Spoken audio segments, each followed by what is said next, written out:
ಎಲ್ರಿಗೂ ನಮಸ್ಕಾರ. ಹಿಂದಿನ ವಿಡಿಯೋದಲ್ಲಿ ನಾವು ಮೌಲ್ಯಯುತವಾದ ಜೀವನ ಅಂದರೆ ಏನು ಅಂತ ಪ್ರಶ್ನೆ ಮಾಡಿಕೊಂಡ್ವಿ. ಆದರೆ ಆ ಮೌಲ್ಯಯುತವಾದ ಜೀವನ ಏನು ಅಂತ ಕಂಡುಕೊಳ್ಳೋಕ್ಕೂ ಮುಂಚೆ ಇನ್ನು ಒಂದು ಪ್ರಶ್ನೆ, ಒಂದೆರಡು ಪ್ರಶ್ನೆ ಅಂದ್ಕೊಳ್ಳಿ, ನಮ್ಮನ್ನು ನಾವು ಮಾಡ್ಕೊಳ್ಬೇಕಾಗತ್ತೆ. ನಾವಿಷ್ಟೆಲ್ಲ ಮಾಡ್ತಾ ಇರೋದು ಯಾರಿಗೋಸ್ಕರ? ನಮಗೋಸ್ಕರ, ನಮ್ಮದೇ ಆದ ಪ್ರೀತಿ ಪಾತ್ರರಿಗೋಸ್ಕರ. ಅವ್ರ ಮಕ್ಕಳಾಗ್ಬೋದು, ಬಂಧುಗಳಾಗಬಹುದು, ಸ್ನೇಹಿತರಾಗಬಹುದು, ಯಾರೇ ಆಗಬಹುದು, ಅವರೆಲ್ಲರಿಗೋಸ್ಕರ. ಈಗ ಹೌದಪ್ಪ, ನಾನು ಬೆಳಗ್ಗೆಯಿಂದ ರಾತ್ರಿವರೆಗೂ ದುಡಿತೀನಿ. ಆ ದುಡಿಯುವಿಕೆಯಲ್ಲಿ ತೊಡಗಿಸ್ಕೊಳ್ತಾ ಇರೋ ನಾನು ಅನ್ನೋದು ಏನು ಪಡ್ಕೊಳ್ತಾ ಇದೆ? ಇನ್ನೇನು ಬೇಕು? ದುಡ್ಡು ಬರ್ತಾಯಿದೆ, ಕಾಸು ಬರ್ತಾಯಿದೆ, ಮನೆ ಬರ್ತಾಯಿದೆ, ನನಗೆ ಬೇಕಾದಂಗೆ ನನಗೆಲ್ಲ ಕೊಂಡ್ಕೊಳ್ಳೋ ಕ್ಷಮತೆ ಸಿಗ್ತಾಯಿದೆ. ಆದರೆ ಇಷ್ಟೇ ಅಲ್ವಲ್ಲ ಜೀವನ. ಓಡ್ತಾಯಿದ್ದೀವಿ, ಟೈಮಿನ ಹಿಂದೆ ಓಡ್ತಾಯಿದ್ವಿ. ನಾನು ಓಡ್ಬೇಕು, ಅದು ಮಾಡ್ಬೇಕು, ಇದು ಮಾಡ್ಬೇಕು, ಇದು ಮಾಡ್ಬೇಕು, ಅದು ಮಾಡಬೇಕು. ದಿನ ಬೆಳಗಾದರೆ ಬೆಳಗ್ಗೆಯಿಂದ ರಾತ್ರಿವರೆಗೆ, ಎಷ್ಟೋ ಬಾರಿ ರಾತ್ರಿ. ಆದರೆ ಈ ಶರೀರಕ್ಕೆ ಅದರದೇ ಆದ ಒಂದು ಧರ್ಮ ಇದೆ ಅಲ್ವಾ? ಹಗಲಲ್ಲಿ ನಿದ್ದೆ, ಹಗಲಲ್ಲಿ ಎಚ್ಚರ, ರಾತ್ರಿನಲ್ಲಿ ನಿದ್ದೆ. ಈಗ ಏನಾಗಿದೆ? ಹಗಲಲ್ಲಿ ನಿದ್ದೆ, ರಾತ್ರಿಯಲ್ಲಿ ಎಚ್ಚರ. ಈ ರೀತಿ ಎಲ್ಲ ಬದಲಾವಣೆಗಳು ಘಟಿಸ್ಬಿಟ್ಟಿದೆ. ನಮಗೆ ಹೇಗಾಗಿದೆ ಅಂದರೆ, ಒಳಗಡೆ ಇರೋ ನಮ್ಮ ಬಯೋಲಾಜಿಕಲ್ ಕ್ಲಾಕೂ ಡಿಸ್ಟರ್ಬ್ ಆಗಿಬಿಟ್ಟಿದೆ. ಆಗಿಲ್ವಾ? ಹಾಗೇ ಇದೆ. ಶರೀರ ಕಷ್ಟಪಡುತ್ತೆ. ಆ ಕಷ್ಟನೂ ಮೀರಿ ನಾವು ದುಡಿಸ್ಕೊಳ್ತೀವಿ. ನೀವೇ ಯೋಚನೆ ಮಾಡಿ. ಈಗ ನನಗೆ ಹಸುವಾಗಿದೆ, ಹಸುವಾದ ತಕ್ಷಣ ಅಷ್ಟೆಲ್ಲ ದುಡ್ದಿದ್ದೀನಲ್ವ, ತಕ್ಷಣ ನಂಗೆ ತಿನ್ನೋಕ್ಕಾಗುತ್ತಾ? ಎಲ್ರಿಗೂ. ಕೆಲವರೆಲ್ಲ ಅದನ್ನು ಸಾಧಿಸ್ಕೊಂಡು ಎಲ್ಲದನ್ನು ಮಾಡ್ತಾರೆ, ನಾನು ಇಲ್ಲ ಅಂತ ಹೇಳೋದಿಲ್ಲ.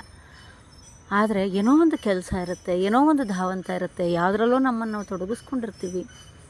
ಸರಿ, ನಾನು ತಿನ್ನೋಕ್ಕೆ ಕೂತ್ಕೊಳ್ತೀನಿ. ನಾನು ತಿಂಡಿ ತಿನ್ನಬೇಕು. ಇವತ್ತು ನನಗೆ ಉಪ್ಪಿಟ್ಟು ತಿನ್ನಬೇಕು ಅನಿಸಿದೆ. ಕೂತೆ ತಿನ್ನೋಕ್ಕೆ ಶುರು ಮಾಡಿದೆ. ಒಂದು ತುತ್ತು, ಎರಡು ತುತ್ತು, ಮತ್ತು ಮನಸ್ಸು ಮುಂದಿನ ಆಲೋಚನೆಗಳ ಹಿಂದೆಯೇ ಓಡೋಕ್ಕೆ ಶುರು ಮಾಡುತ್ತೆ. ಇವಾಗ ತಿಂಡಿ ಆಯಿತು, ಆಮೇಲೆ ನಾನು ಕೆಲಸಕ್ಕೆ ಹೋಗಬೇಕು. ಇವಾಗ ತಿಂಡಿ ಆಯಿತು, ಮುಂದಿನ ಕೆಲಸ ಮಾಡಬೇಕು. ಇವಾಗ ತಿಂಡಿ ಆಯಿತು, ಇನ್ನೊಂದೇನೋ ಮಾಡಬೇಕು, ಮತ್ತೊಂದೇನೋ ಮಾಡಬೇಕು. ಇನ್ನೂ ತಿಂಡಿ ಆಯಿತು ಅನ್ನೋಕ್ಕೆ ನಾವು ತಿಂತಲೇ ಇರ್ತೀವಿ. ಆ ತಿಂತಾ ಇರುವಂತಹ ಪದಾರ್ಥದ ರುಚಿ, ಆಹಾರದ ರುಚಿ, ಅದರಲ್ಲಿ ಏನಿದೆ ಏನಿಲ್ಲ ಯಾವುದು ನಮ್ಮ ಗ್ರಹಿಕೆಗೆ ಬರೋದೇ ಇಲ್ಲ. ಟಿ ವಿ ನೋಡ್ತಿರ್ತೀವಿ, ಮೊಬೈಲ್ ಯೂಸ್ ಮಾಡ್ತಿರ್ತೀವಿ, ಯಾರ್ದೋ ಏನೋ ಜೀವನ ಕೇಳ್ಕೊಂಡು ತಿಂತಾಯಿರ್ತೀವಿ, ಯಾರ್ದೋ ಏನೋ ರೋದನೆ ನೋಡ್ಕೊಂಡು ತಿಂತಾಯಿರ್ತೀವಿ. ಅವಾಗ ಏನಾಗುತ್ತೆ? ತಿಂದಿದ್ದ ಆಹಾರದಲ್ಲೂ ಎಲ್ಲ ವ್ಯತ್ಯಾಸಗಳು ಬರುತ್ತೆ. ಒಂದು ಕಡೆ ಕುಳಿತು ನೆಮ್ಮದಿಯಾಗಿ ತಿಂತಾ ಇರೋದನ್ನು ಆಸ್ವಾದಿಸ್ಕೊಂಡು, ಅದರ ರುಚಿನ ಎಷ್ಟು ಚೆನ್ನಾಗಿದೆ ಅಂತ ಸವ್ಕೊಂಡು, ಸಂಪೂರ್ಣ ಆಹಾರನ ಸೇವಿಸಿ ಎಷ್ಟು ದಿನಗಳಾಗಿರಬಹುದು. ಒಂದೊಮ್ಮೆ ಯೋಚನೆ ಮಾಡಿ, ದಯವಿಟ್ಟು ಯೋಚನೆ ಮಾಡಿ.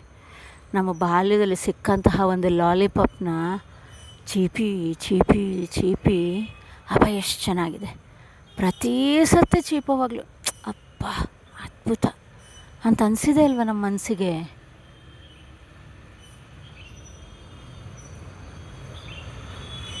ಅದೇ ಲಾಲಿಪಾಪೆ, ಅದೇ ಚಾಕ್ಲೇಟೆ, ಅದೇ ಐಸ್ ಕ್ರೀಮೆ ಪ್ರತಿ ಸರ್ತಿನೂ ನಮಗೆ ಆ ಹೊಸ ಖುಷಿಯನ್ನು, ಹೊಸ ಆನಂದವನ್ನು ಕೊಟ್ಟೇ ಇದೆ. ಇವತ್ತು ನಾವು ತಿಂತಾಯಿದ್ದೀವಿ. ಏನು ತಿಂತಾಯಿದ್ದೀವಿ ಯಾರಿಗೆ ಗೊತ್ತು? ಹೊಟ್ಟೆ ತುಂಬಬೇಕು ಏನೋ ತಿಂತಾಯಿದ್ದೀವಿ, ಉಸಿರಾಡ್ತಿದ್ದೀವಿ, ಹಾಗಾಗಿ ಬದುಕಿದ್ದೀವಿ. ಅಷ್ಟೇ ಅಲ್ವಾ? Clinically we are not dead. ಅಷ್ಟೇ, ಉಸಿರಾಡ್ತಾ ಇದ್ದೀವಿ, ಹಾಗಾಗಿ ಬದುಕಿದ್ದೀವಿ. ಇನ್ನೂ ಎಷ್ಟೋ ಸರ್ತಿ ನಾನು ಯಾಕೆ ಬದುಕಿದ್ದೀನಿ ಅಂತ ಪ್ರಶ್ನೆ ಮಾಡ್ಕೊಂಡವ್ರನ್ನ ನಾನು ಹಲವಾರು ಜನರನ್ನ ಕೇಳಿದ್ದೀನಿ. ನನಗೆ ಸಿಕ್ಕಂಥ ಉತ್ತರ, ಅಯ್ಯೋ ಬಿಡಿ, ಇನ್ನೂ ಸತ್ತಿಲ್ಲ, ಅದಕ್ಕೆ ಬದುಕಿದ್ದೀನಿ ಅಂತ. ಹಾಗಂದರೆ ಹುಟ್ಟೋದು ಸಾಯೋದ್ರ ಮಧ್ಯೆ ಏನಿದೆ? ಅಲ್ಲಿ ಏನು ಮಾಡಬೇಕು? ಜೀವಂತಿಕೆಯಿಂದ ಜೀವಿಸಬೇಕು. ಜೀವಂತಿಕೆ ಅಂದ್ರೇನು? ಪ್ರತಿಯೊಂದು ಕ್ಷಣವನ್ನು ಅನುಭವಿಸಿ ಆಸ್ವಾದಿಸಿ ಸಾಕ್ಷೀಕರಿಸಿ ಬದುಕಬೇಕು. ಆಗಲೇ ಜೀವನದ ಆನಂದ. ಇದೇ ಬಾಲ್ಯದಿಂದ ಯೋಚನೆ ಮಾಡಿ, ವಿದ್ಯಾಭ್ಯಾಸ, ದುಡಿಮೆ, ಸಂಸಾರ, ಇನ್ನೊಂದು ಮತ್ತೊಂದು, ನಮಗೆ ನಾವು ಎಷ್ಟು ಟೈಮ್ ಕೊಟ್ಕೊಂಡಿದ್ದೀವಿ? ಇವಾಗ ಒಂದು 35-40 ವರ್ಷ ಆಗೋಗಿತ್ತು ಅಂತಂದರೆ 40 ವರ್ಷ ಆಯುಸ್ ಮುಗ್ದೋಗಿದೆ. ಇವತ್ತಿದ್ದವನು ನಾಳೆ ಇಲ್ಲ, ಈ ಗಳಿಗೆನಲ್ಲಿದ್ದವನು ಇನ್ನೊಂದು ಗಳಿಗೆಗಿಲ್ಲ.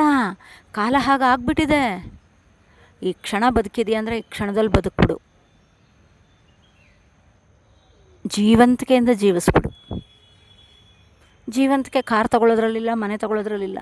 ನೀನೇನು ಮಾಡ್ತಿದೆಯೋ ಅದನ್ನು ನೀನು ಅನುಭವಪೂರ್ವಕವಾಗಿ ಆಹ್ಲಾದಿಸ್ಕೊಂಡು ಪ್ರೀತಿಸಿ ಮಾಡಿದ್ರೆ ಮಾತ್ರ ಜೀವಂತಿಕೆ ಅಂತ ಒಂದು ಹಂತಕ್ಕೆ ಹೇಳಬಹುದು. ಉಸಿರಾಡ್ತಿದ್ದೀವಿ ಅಂದ ಮಾತ್ರಕ್ಕೆ ಬದುಕಿದ್ದೀವಿ ಅಂತಲೇ ಶಬ್ದ ಬದುಕಿದ್ದೀವಿ. ಆ ಬದುಕಿರೋದಕ್ಕೆ ಜೀವಂತಿಕೆ ಸೇರ್ಕೊಂಡಿದೆಯಾ? ಟೈಮೇ ಆಯಸ್ಸಲ್ವ ಸ್ನೇಹಿತರೆ. ಒಂದೊಂದು ಕ್ಷಣ ಹೋಗ್ತಾ ಹೋಗ್ತಾನೂ ನಾವು ಟೈಮ್ನ ಕಳ್ಕೊತಾ ಇದ್ದೀವಪ್ಪ. ನಮ್ಮ ಹತ್ರ ಇರೋ ಟೈಮನ್ನು ನಮಗಾಗಿ, ನಮಗೋಸ್ಕರ ಏನು ಮಾಡೋಕ್ಕಾಗತ್ತೆ? ಮಾಡೋಣ, ಜೀವಂತಿಕೆಯಿಂದ ಜೀವಿಸೋಣ.